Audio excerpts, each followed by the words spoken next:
नेपाली संगीतको धमनी बनेका भक्तराज आचार्य। नेपाली संगीत उद्योगलाई सिङ्गो मुटु मान्ने हो भने भक्तराज आचार्य त्यसको एउटा धमनी हुन्।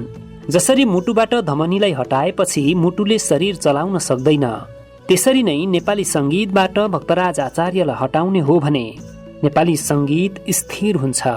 किनकि 2040 को दशकपछि नेपाली संगीत उद्योगमा छिरेका सफल गायकहरू कोही पनि छैनन् जो आफूलाई निखार्न भक्तराज आचार्यको संगीत रहेका गीतहरूमा अभ्यास नगरेका हुन्।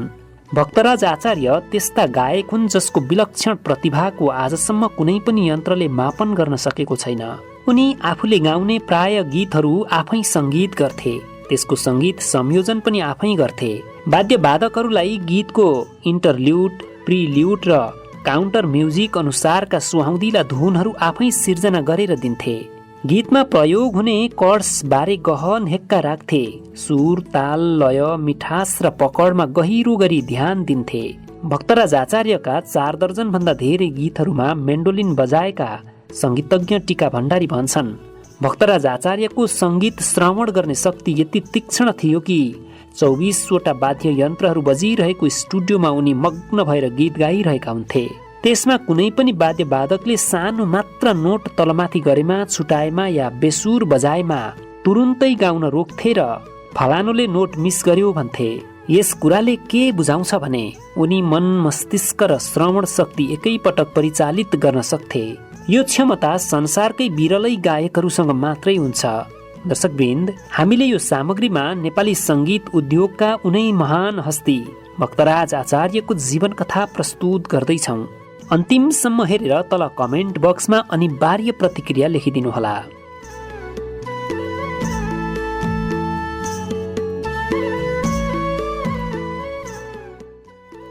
भक्तराज आचार्यको जन्म विक्रम सम्वत 1979 साल असोज 16 गते भएको हो। उनको जन्म धनकुटा जिल्लाको कुरुले तेनुपा गाउँमा भएको हो। उनका बुबाको नाम बलभद्र आचार्य हो र आमाको नाम रेणुका आचार्य हो। भक्तराज आचार्यले आफ्ना बुबाको अनुहार देख्न पाएनन्। उनका बुबाको देहान्त हुँदा उनी 1.5 वर्षका मात्रै थिए। त्यो बेला गाउँमा महामारी फैलिएको थियो। गाउँमा धेरै मान्छे भटाभट मर्न थालेपछि गाउँलेहरूको भागाभाग भएको थियो। ज्यान जोगाउन धेरै मान्छे अन्यत्र जान थालेका थिए। भक्तराजकी आमाले पनि आफ्नो छोराको ज्यान बचाउनका लागि कुरुले छोड्ने निधो गरिन्। त्यो आपतकालीन समयमा कहाँ जाने भनेर सोच्ने धेरै समय नै थिएन। केही आफन्तहरू भारतको डुवर्सतिर जाने भए। भक्तराजकी आमाले पनि त्यतै जाने निधो गरिन्। उनकी आमा डुवर्सको चिया कमानमा काम गर्न थालिन्। भक्तराज आचार्यको बाल्यकाल डुवर्सको दुम्सीपाडा चिया कमानमा नै बित्यो। उनी सानै उमेरदेखि गीत गाउने गर्दथे। खुल्ला आकाश र फराकिलो चिया कमानमा उनी स्वच्छन्दले गीत गाउँथे, मन लाग्दै कराउँथे। यसले उनको प्राकृतिक आवाजलाई झन झन खिरिलो बनाउँदै लग्यो। नयाँ नयाँ शब्दहरू कथ्ने र ती शब्दहरूलाई आफ्नै लयमा गाउने गर्दै जाँदा शब्दहरूमा नयाँ धुन खोज्ने प्राकृतिक अभ्यास हुँदै गयो। उनी औपचारिक रूपमा संगीतको स पनि नसिकी शब्दहरूलाई नयाँ लय दिने भइसकेका थिए। उनकी आमाले उनलाई नजिकैको विद्यालयमा भर्ना गरिदिएकी थिइन्। सुरुमा उनी विद्यालय गए पनि, तर बिस्तारै विद्यालय जानुभन्दा पनि संगीततिर तानिँदै गए। गाउने, नाच्ने, नाटकमा अभिनय गर्नेतिर उनी बढी रुचि राख्दै गए। पछि दुम्सीपाडा चिया बगानबाट सामसिङ चिया बगानमा काम गर्न गए। उक्त चिया बगानका हेड क्लर्क डीबी घिसिङ संगीतका पारखी थिए। उनीसँग हार्मोनियम, तबला, गिटार थिए। भक्तराज आचार्यले त्यहाँ संगीतको विशेष ज्ञान लिने मौका पाए। त्यही अभ्यास गरे। डीबी घिसिङसँगै विभिन्न कर्ड्सहरू सिके। 2-4 वटा रागहरू पनि सिके।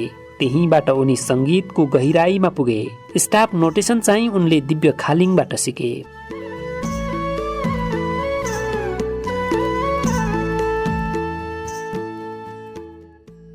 यति हुँदाहुँदै पनि उनी भित्र गायकै बन्छु, संगीतकार नै बन्छु भन्ने केही पनि थिएन। तर उनी स्थानीय स्टेजहरूमा भने पाएसम्म गीत गाउँथे। यतिकैमा एक कार्यक्रमका लागि नेपालबाट गएका मणिक रत्नले उनको गायकीको स्वाद लिन पाए। मणिक रत्नले त्यस्तो आवाज भएको गायक त्योभन्दा पहिला कहिल्यै काठमाडौँ बाहिरको भ्रमणमा देखे भेटेका थिएनन्। भक्तराजको आवाज सुन्ने बित्तिकै उनले सिधै दायाँ बायाँ नगरी काठमाडौँ आउन निम्तो दिए।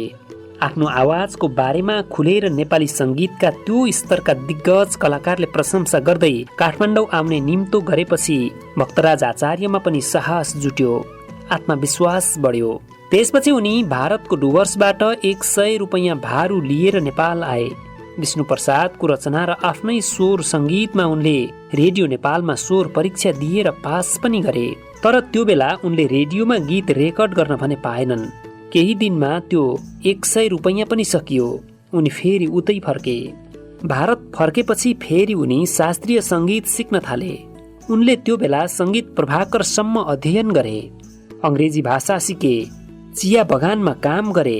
केही पैसा जम्मा गरे र फेरि उनी नेपाली सङ्गीतमा हाम फाल्न विक्रम सम्वत 2030 साल चैत्र 5 गते काठमाडौँ आए। नेपाल आएपछि नेपाली लोक सङ्गीतका हस्ती कुमार बस्नेतले उनलाई सहयोग गरे। उनकै सहयोगमा भक्तराज आचार्यको आवाजमा गीत रेकर्ड गर्न नातिकाजी तयार भए। विक्रम सम्वत 2030 साल चैत्र 6 गते भक्तराज आचार्यको आवाजमा पहिलोचोटि गीत रेकर्ड भयो रेडियो नेपालमा। गीतको बोल थियो, मलाई जीवन चाहिन्छ। नकुल काजीको शब्द र उनको आफ्नै सङ्गीत थियो गीतमा। सबैले गीत राम्रो भएको प्रतिक्रिया दिए। त्यो गीत राम्रो भएको प्रतिक्रिया पाएका भक्तराजलाई खुबै हौसला मिल्यो। उनी प्रतियोगिताहरूका लागि उत्साहित भए। त्यो बेला रेडियो नेपालमा नाति काजी र शिवशङ्करको दबदबा थियो। भक्तराजले उनीहरूलाई प्रतियोगितामा गाउने गीत मागे, तर उनीहरूले भक्तराजलाई पत्याएनन्। त्यसपछि उनी अमर गुरुङलाई भेट्न प्रज्ञा प्रतिष्ठान पुगे। अमर गुरुङसँग पहिला नै उनको परिचय भइसकेको थियो। अमर गुरुङले पहिला नै भक्तराजको गायकीको प्रशंसा गरिसकेका थिए। नभन्दै अमर गुरुङले उनलाई विश्वास गरेर होसियार, यस बखत समयको मुखलाई चिन बोलको गीत दिए।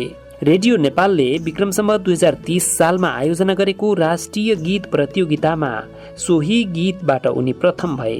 उक्त प्रतियोगितामा प्रथम भएर उत्कृष्ट गायकको पुरस्कार पाएपछि उनको जीवनले कोल्टे फेर्यो र रेडियो नेपालको ढोका पनि खुल्यो।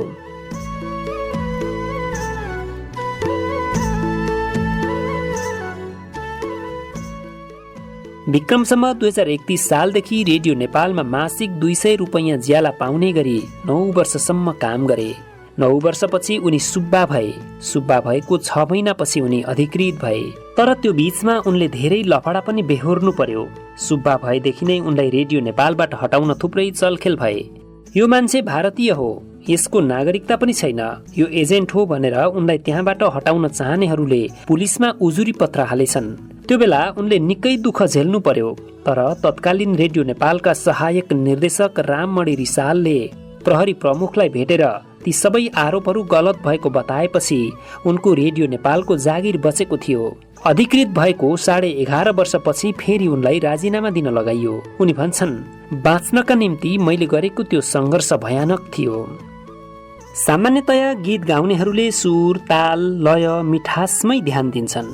उनका कुनै गीतमा आधुनिकता, कुनै गीतमा शास्त्रीयता, कुनै गीतमा दुवैको फ्युजन र कुनै गीतमा नयाँ प्रयोग भएको पाइन्छ। यी उनका विशेषता हुन्। उनी प्राय रेडियो नेपालको स्टुडियोमा स्वर अभ्यास गरिरहेका भेटिन्थे। उनको स्वाभिमानी प्रवृत्तिलाई कसैले अभिमानसँग पनि जोड्ने गर्थे। तर यथार्थमा उनी सङ्गीतमा कुनै पनि किसिमको सम्झौता नगर्ने स्रष्टा पक्कै हुन्। उनी सङ्गीतका 12वटै सुरमा आरोह, अवरोह र अलङ्कारिक टेक्निकहरू प्रस्तुत गरेर समेत आफ्नो गायकी प्रस्तुत गर्ने गर्थे।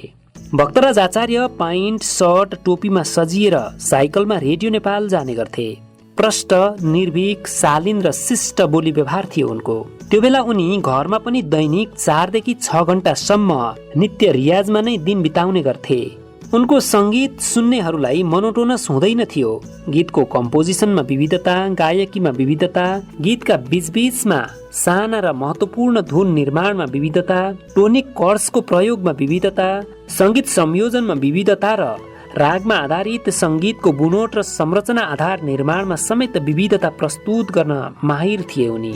सङ्गीतमा असाधारण प्रतिभाले मात्रै यसो गर्न सक्छन्।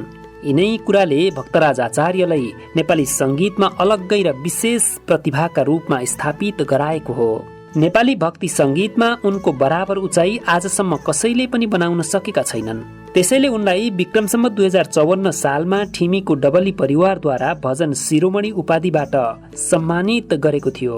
विक्रमसम्वत 2034 सालदेखि विक्रमसम्वत 2040 सालसम्म मूलतः रेडियो नेपालमा रेकर्ड भएका गीतहरूमध्ये उनकै सङ्गीतमा सजिएका कथा मेरो अतीतको, सबै बेहोसी नसा पिएर, एउटा बिरह, भुल्नै सकिन त्यो, यो कथा सुरु, सिमरिकले धोइएको, तिम्रो मनमा यतिसम्म प्रीति, आँखाका आँसु, सागर छ गहभित्र, मुटु जलिरहेछ, उनको साङ्गीतिक जीवनकै कोसेढुङ्गा साबित भएका गीत सङ्गीतहरू हुन्। यी गीतहरूले उनलाई कालजयी एवं अमर स्रष्टाका रूपमा स्थापित गरेको छ।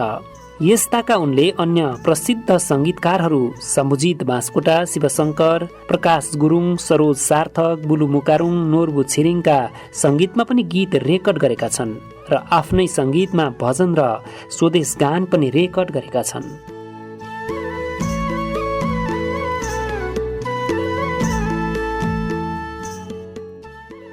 यस कालखण्डमा रेकर्ड भएका उनीद्वारा सङ्गीतबद्ध तथा अन्य प्रसिद्ध सङ्गीतकारहरूका सङ्गीतमा सजिएका उनका आवाजहरू अमर र अजर प्रकृतिका छन्।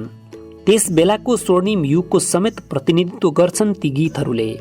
यसै गरी विक्रमसम्वत 2035 सालदेखि विक्रमसम्वत 2042 सालसम्म रेडियो नेपालमा रेकर्ड भएका उनका गीतहरू सुन्दा जो कोहीलाई पनि लाग्छ गायनमा जत्तिकै सशक्त थिए भक्तराज, सङ्गीतकारका रूपमा पनि केही शास्त्रीयता, केही आधुनिकता अनि केही मौलिकपन उनको सङ्गीतको विशेषता थियो। गीती भावमा शुद्धता, शब्द उच्चारणमा शुद्धता, सुर, ताल, लय, गमक, मिड, मूर्छना, मुर्की र मिठासमा बलियो पकड र प्रस्तुतिमा विशेष दखल सहितको प्रभाव सिर्जना गर्ने गायक भक्तराज आचार्य जति सफल रहे त्यति नै उनका गीतहरूले बेग्लै पहिचानका साथ श्रोतामाझ लोकप्रियता हासिल गरे। भक्तराज आचार्यका म्युजिक नेपालबाट समर्पण भाग 1 र 2 एल्बम प्रकाशित छन्, तर उनका मूल कृति भनेकै रेडियो नेपालमा लाइभ रेकर्ड भएका गीतहरू हुन्, जुन विक्रमसम्वत 2030 सालदेखि विक्रमसम्वत 2046 सालसम्म उनले अनवरत रूपमा रेडियो नेपालमा रेकर्ड गरे। भजन, आधुनिक गीत, स्वदेश गीत, बाल गीत, चलचित्रको पार्श्व गायन गरी 451 भन्दा बढी गीतहरू उनले रेकर्ड गरेका छन्। उनका यी 451 कालजयी कृतिहरूमा 425 वटा उनी आफैले सङ्गीत गरेका छन्।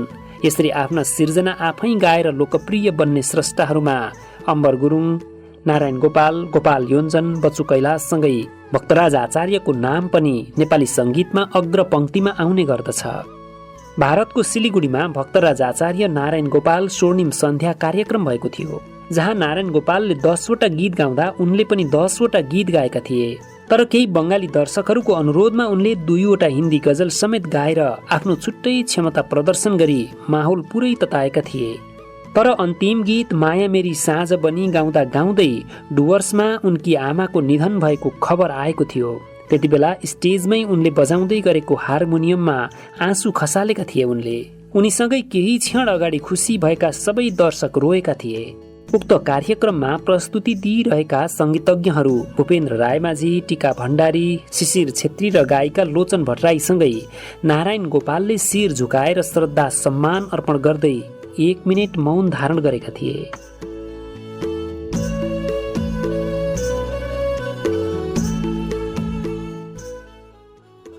नेपाली सङ्गीतका यस्ता अविच्छिन्न र अमर स्रष्टा भक्तराज आचार्यको जीवनमा विक्रमसम्वत 2046 साल मङ्सिर 19 गतेको दिन एउटा कालो दिनको रूपमा आएर उभियो। गीतकार कञ्चन बुढा सैनीको गीत गोपाल योन्जनले सङ्गीत गरेका थिए। त्यसलाई भक्तराज आचार्यले गाउनु पर्ने थियो।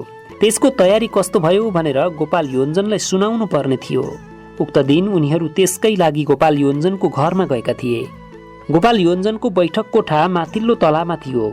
उनीहरूले दिउँसो 1 बजेदेखि बेलुकी 8:15 बजेसम्म गोपाल योन्जनलाई गीत सुनाउन पर्खिए। उनीहरूले हामी आएका छौं भनेर पटक पटक सूचना पठाउँदा पनि एकछिन भन्दै दिनभर कुराए गोपाल योन्जनले। भक्तराज आचार्यले घर जाउँ भनेर भन्दा कञ्चन बुढा सैनी गोपाल योन्जनलाई गीत नसुनाइ जान नसक्ने भए। बेलुका 8:15 बजे मात्रै गोपाल योन्जनले माथि बोलाए। भक्तराजले 2-4 चोटि गीत सुनाए। लगभग 9 बज्दा मात्रै घर जान त्यहाँबाट बिदा भए उनीहरू। भक्तराज र पुडासैनीलाई घर छोडिदिनु भनेर गोपाल योन्जनले पूर्ण नेपालीलाई हराए। कञ्चन पुडासैनीलाई उनको घरमा छोडेर भक्तराज आचार्यको घरतिर जाने क्रममा बौद्ध स्थित छिरिङ रेस्टुरेन्टको अगाडि आइपुगेपछि पूर्ण नेपाली रक्सी नखाई जान नसक्ने भए। भक्तराज आचार्य भन्छन्, पूर्ण नेपालीले मङ्सिरको जाडो छ, अलिकति ट्वाँट खाएर जाउँ न दाई भन्यो। मैले यति ढिला भइसक्यो, घर निकै टाढा छ, यो ठाउँ पनि डेन्जर छ, त्यसो नगरौँ जाउँ भने।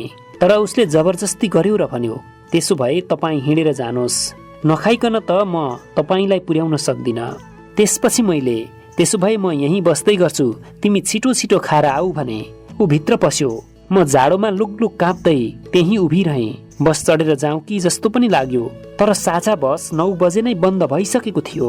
त्यहाँबाट हिँडेर ललितपुरको महालक्ष्मी स्थान आउन पनि सम्भव थिएन। पूर्ण नेपाली रक्सी खान भित्र गएको करिब 20-25 मिनेटपछि 3 जना मानिसहरू ढुनमुनिँदै उनको छेउ आएर उनलाई भने, ओए हामीले खाएको रक्सीको पैसा तिर, नत्र भेट्लास। उनले मसँग पैसा पनि छैन, अनि मैले तपाईहरूले खाएको रक्सीको पैसा किन तिर्ने भने। यतिकैमा उनीहरूले रक्सीका बोतलले उनको टाउकोमा प्रहार गरे। उनी बेहोस भएर ढले। भोलिपल्ट होस खुल्दा उनी वीर अस्पतालको बेडमा थिए।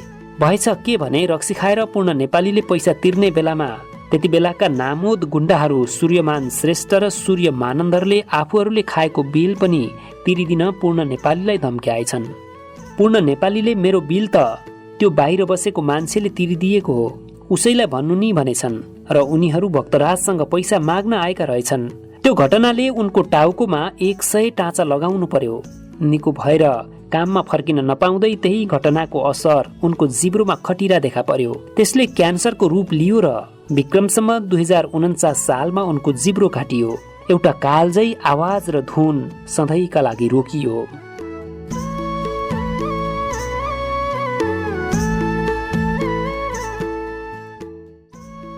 भजन शिरोमणि भक्तराज आचार्यले नेपाली सङ्गीतको क्षेत्रमा अतुलनीय योगदान पुर्याए बापत जीवनमा थुप्रै पुरस्कारहरू प्राप्त गरेका छन्। गायनमा सक्रिय जीवन बिताइरहेका बेला होस् अथवा समयले गायनबाट निष्क्रिय जीवन बिताउन बाध्य बनाउँदा होस्, उनी सधैँ नेपाली सङ्गीतका पारखीहरूमाझ सम्मानित छन्। उनले विक्रमसम्म 2030 सालमा रेडियो नेपालद्वारा आयोजित देशव्यापी राष्ट्रिय गीत प्रतियोगितामा प्रथम पुरस्कार प्राप्त गरे। विक्रमसम्म 2041 सालमा रत्न रेकर्डिङ संस्थानद्वारा आयोजित शुभकामना साँझ प्रतियोगितामा गायनमा प्रथम स्थान नै प्राप्त गरे। विक्रमसम्म 2048 सालमा उनले प्रबल गोर्खा दक्षिण बाहु पनि प्राप्त गरे।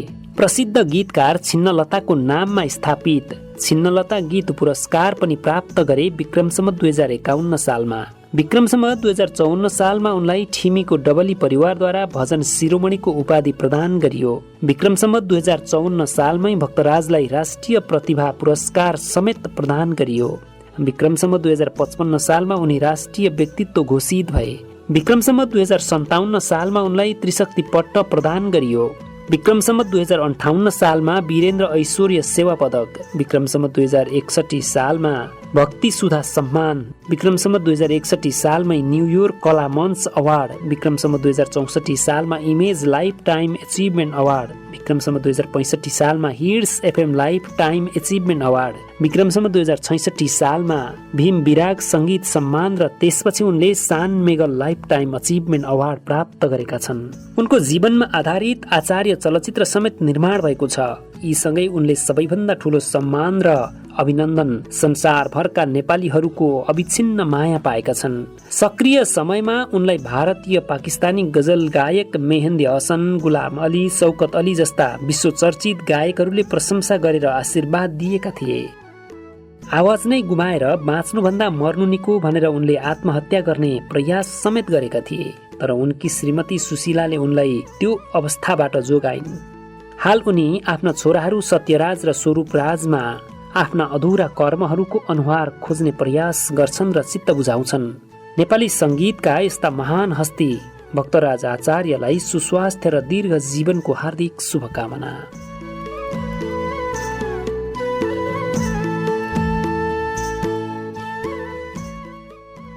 दर्शकवृन्द, हामीले नेपाली सङ्गीतका महान हस्ती, नेपाली सङ्गीतका धमनी भजन शिरोमणि भक्तराज आचार्यको जीवन कथाको इतिवृत्तान्त यहाँ प्रस्तुत गरेर सुनायौं।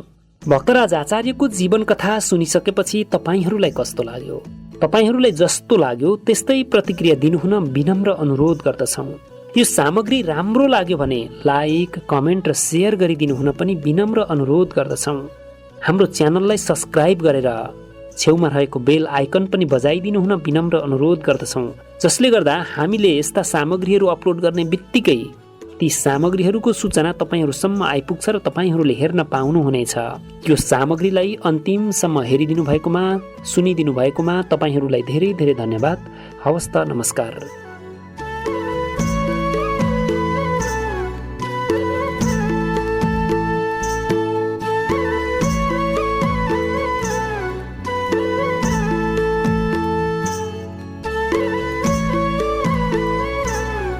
शब्दहरूको जादुमा मनोरञ्जनको सङ्गम, थलैचा इन्टरटेनमेन्ट।